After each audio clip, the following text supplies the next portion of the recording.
Olá pessoal, tudo bem? Treino em Foco responde de hoje, tentando auxiliar, contribuir e ajudar com o seguidor do Treino em Foco, Carlos Carvalho. Uma pergunta bem interessante, que no Treino em Foco da semana passada ou retrasada a gente já comentou algo a respeito. É uma certa correlação com essa pergunta, mas a pergunta aqui do Carlos é bem interessante. Logo depois da vinheta a gente vai saber a pergunta dele e ver quais são as nossas considerações do Treino em Foco a respeito.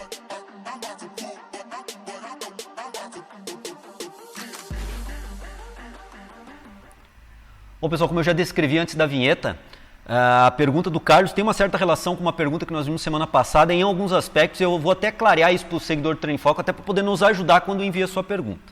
Então vejam bem, o Carlos coloca o seguinte: professor Dr. João Moura, sou aluno formado em Educação Física pela Universidade Federal do Piauí.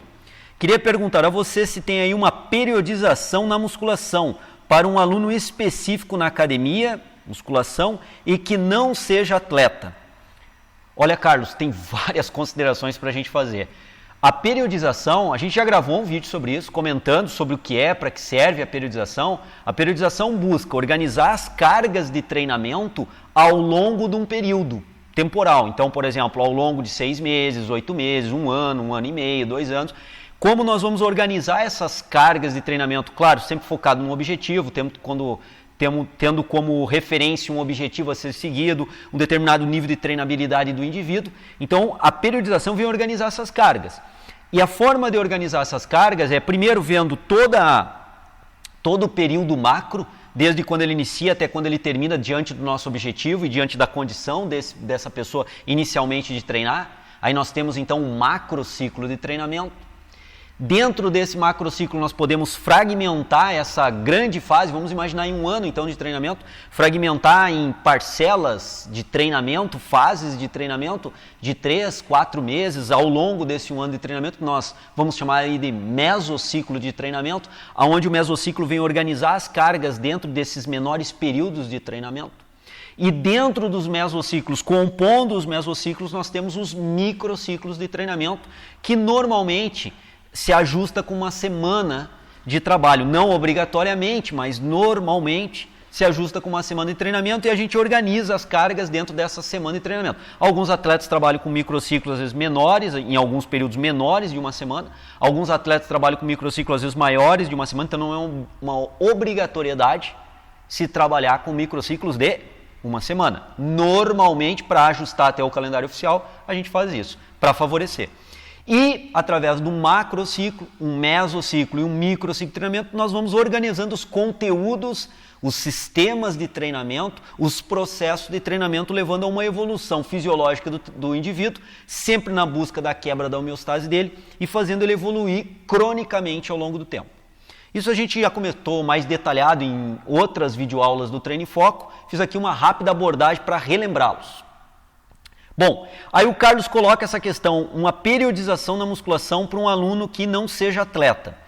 Veja bem, Carlos, nós podemos ter vários tipos de alunos, de clientes que não são atletas. Duas simples perguntas para você refletir. E isso tem correlação com a videoaula que nós já gravamos do Treino em Foco, essa é a associação. Esse indivíduo que você coloca aqui é homem ou mulher? Qual é o gênero? Esse indivíduo tem que faixa etária? 20 aos 30? 35 aos 45, mais de 50 anos de idade? Uma terceira pergunta ainda para clarear a nossa análise aqui. Esse indivíduo, ele inicia o treinamento com você, é um indivíduo sedentário? Ou esse indivíduo já vem com algum nível de treinamento no esporte? Por exemplo, ele pode não fazer TRP, mas ele vem com alguma treinabilidade do esporte? Quantas vezes na semana ele pratica esse esporte? Veja bem, Carlos, todas essas colocações nós temos que pensar no momento de elaborarmos uma periodização. É impossível nós passarmos uma periodização sem sabermos pelo menos esses aspectos aqui. E olha que eu nem perguntei qual é o objetivo desse indivíduo. Então, mais uma vez, para que nós possamos interpretar formas de fazer periodização, nós precisamos ter dados que subsidiem o nosso planejamento. Dados que nos informem como vamos configurar o nosso planejamento. Então, periodização para o indivíduo que não é atleta, nós podemos fazer de N formas diferentes. N formas. Vai depender do sexo desse indivíduo, do nível de treinabilidade, da capacidade de evolução física, que nós só vamos ver isso ao treinarmos ao longo do tempo esse indivíduo. Não tem como pré-planejarmos isso. Então nós temos que deixar um espaço na periodização para fazer modificações, ajustes na periodização. Esse é um outro aspecto também. Nós não elaboramos uma periodização que fica enrijecida e não há modificação da periodização ao longo do tempo. Existe sim modificação, e essas modificações são importantes porque existe o critério de individualidade biológica dos sujeitos, que eles vão respondendo de formas diferentes ao treinamento, fugindo aquilo que eu havia previamente programado. Então eu tenho que voltar a restabelecer em cima do que eu estou vendo que esse indivíduo está evoluindo ou não diante do que eu esperava e voltar a restabelecer os programas de treinamento. Então a periodização ela também não pode ser enrijecida e eu preciso dessas outras informações para poder dar algum patamar melhor de colocação para você. Bom, e aí o Carlos continua aqui o seu e-mail colocando para mim tomar como base e não como receita. Isso é bom. A gente sabe que prescrição de exercício não é a receita de bolo. Então ele não está com essa ideia, mas tomar como uma referência para trabalhar. Poderia me mandar por e-mail, etc e tal, eu fico muito grato. Mas mesmo assim, Carlos, mesmo você não tomando isso como uma receita de bolo, você viu que é difícil nós colocarmos qualquer consideração sem sabermos assim diversas nuances desse indivíduo, da sua condição de treinamento e seus objetivos. O que eu posso colocar agora aqui de uma forma bem geral e genérica seriam formas de organizar o treinamento para iniciar, por exemplo, um treino de força, um treino de AVM, de aumento de volume muscular, um treino de potência ou até mesmo um treino de resistência intenso. Pensando em todos os treinamentos, esses 4 formas de treinamento para serem treinados de forma intensa. Então vamos lá, força. Como que nós poderíamos fazer uma periodização para preparar o indivíduo para começar a força, para começar a trabalhar a hipertrofia de forma intensa, de forma pesada, potência muscular ou resistência. Então o primeiro ponto, Carlos, que a gente tem que pensar é trabalhar a técnica do indivíduo e vamos partir do entendimento que esse indivíduo não faça TRP, não fez TRP ou que tenha feito há muito tempo atrás. Então quando ele inicia no TRP, o que tu pode pensar como periodização? No primeiro momento, trabalhar a coordenação e a técnica de execução dos movimentos. Para isso, a gente pode pensar em um mesociclo curto, não precisa ser um mesociclo muito longo, aonde nós vamos colocando microciclos ali dentro, mas nesse primeiro mesociclo nós temos como um objetivo muito bem claro, trabalharmos a técnica. Então não vamos trabalhar com quilagens elevadas, não vamos trabalhar com repetições muito elevadas, porque tudo que vem a gerar desgaste fisiológico nesse indivíduo passa a não ser muito interessante, um desgaste intenso. Obviamente tem que gerar uma certa intensidade de treinamento, mas não é uma intensidade elevada, é isso que eu estou colocando, porque o nosso objetivo nesse mesmo ciclo é coordenação e técnica, aperfeiçoamento da técnica. Ao longo dos microciclos que compõem esse meso, nós podemos colocar inicialmente em aparelhos, em maquinários, que é mais fácil o domínio da execução do exercício, mas por outro lado não se treina tanto assim a técnica, não se estimula tanto o trabalho coordenativo neural para controle da técnica da movimentação. Então nós podemos fazer, ao longo dos microciclos desse meso, irmos trabalhando primeiro com microciclos onde nós vamos abordar determinados grupos musculares gerais, com exercícios multiarticulares, mas dando preferência, não estou dizendo somente, mas preferência para maquinários. Num segundo ou terceiro mesociclo, nós começamos a migrar, diminuirmos os exercícios de maquinários e migrarmos gradativamente, paulatinamente, a exercícios com pesos livres, que vão exigir mais do controle coordenativo neural e técnica, obviamente, de movimentação. Lembrando que os intervalos são um pouco maiores, a quilagem não é elevada, as repetições também não é elevada, porque aqui o momento, nesse mesociclo, de 3 semanas, 4 semanas, talvez 5 semanas, dependendo aí do seu cliente, é um mesociclo para trabalhar a questão técnica dos movimentos.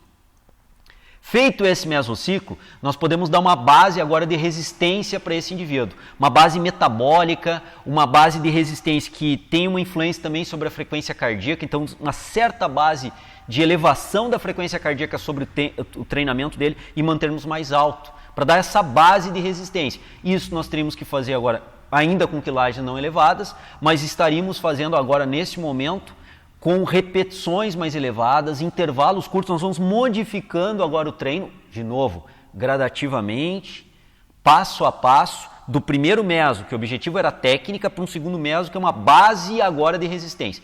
Muscular geral, muscular localizada e resistência aeróbia. Para um indivíduo, partindo do pressuposto que esse indivíduo não treinava, era um indivíduo previamente sedentário. Então nós vamos agora, num segundo meso, tomando outras atitudes, outras configurações de treinamento. Intervalos começam a diminuir. O número de repetições por série começa a aumentar. O número de séries começa a aumentar para eu dar um empenho fisiológico de resistência da musculatura àquele esforço. E movimentar com maior eficiência também tensional, ainda não elevada, tendões e ligamentos. Então é um segundo meso. E aí, num terceiro meso, nós poderíamos ou não, dependendo da necessidade, aplicarmos um meso de base de força e não de resistência. Aí vai depender muito da necessidade do seu cliente. Poderíamos já entrar diretamente num treinamento de força, poderíamos já entrar diretamente num treinamento de hipertrofia e gradativamente evoluirmos com essas cargas, poderíamos entrar gradativamente no treinamento de potência e gradativamente evoluirmos com essas cargas. Entretanto, eu coloco essa situação, vai depender da necessidade do cliente. Pode ser que o meu cliente, para treinar potência, seja interessante eu dar uma base de força antes, para depois ele vir a treinar potência, porque ele quer praticar esportes e é importante ele ter uma base de potência para praticar esportes, mesmo que não competitivamente. Então esses são aspectos que nós temos que cuidar, avaliar dentro da periodização. Eu passei aqui ideias de reflexões de periodização. Eu não passei um modelo de periodização, e também não é uma referência, é apenas uma ideia de reflexão. E o Carlos, acredito que ele possa nos entender então, que para fazermos isso nós necessitamos de muita informação desse cliente, um diagnóstico apurado, visando as suas necessidades, e aí sim, aí a gente nós conseguimos pensar, refletir melhor uma periodização para esse indivíduo, com o seu devido tempo de macrociclo, seu devido tempo de mesociclos, organizando os conteúdos de treinamento, os sistemas de treinamento. Por exemplo, quando nós estamos no meso 2, que eu comentei agora, que o nosso objetivo é resistência, nós podemos aplicar um drop set visando resistência. É um sistema de treinamento TRP que casa adequadamente com um trabalho de resistência também, desde que nós queiramos desenvolver essa resistência. Ainda selecionando exercícios multiarticulares para envolver grandes grupos musculares e dar uma resposta alta de frequência cardíaca. Como os intervalos são curtos, a frequência cardíaca durante o treino ela sobe e se mantém oscilando intermitentemente, mas em patamares elevados, o que causa uma treinabilidade do miocárdio para o sistema aeróbio, em termos de exigência de estimulação. Então são todos os aspectos fisiológicos que nós temos que pensar na hora de fazermos essa periodização. Hoje o Treino em Foco responde, tentou aqui dar uma ideia de reflexão para o Carlos Carvalho, tentando ajudar numa pergunta que ele colocou bastante simples, mas na verdade a resposta é bem complexa, se a gente quiser avançar no entendimento dessa periodização. Ok, pessoal? Espero que vocês tenham entendido o nosso ponto de vista, as nossas justificativas metodológicas e fisiológicas, no caso de hoje, do treinamento de periodização. E muito obrigado mais uma vez ao seguidor, você seguidor do Treino em Foco, que tem compartilhado o nosso material, tem divulgado o nosso material. Na verdade é um parceiro do Treino em Foco na divulgação do nosso material. A gente agradece demais a contribuição, ok? Muito obrigado mesmo, um grande abraço, até quarta-feira que vem mais um Treino em Foco Responde. Grande abraço, até lá! E analisando essa questão anatômica da sua origem ser na escápula e não no úmero, nós podemos interpretar que também se relaciona essa região, essa cabeça longa do tríceps braquial com a articulação glenomeral, com a articulação do úmero. E aí nós podemos interpretar que essa região, essa cabeça longa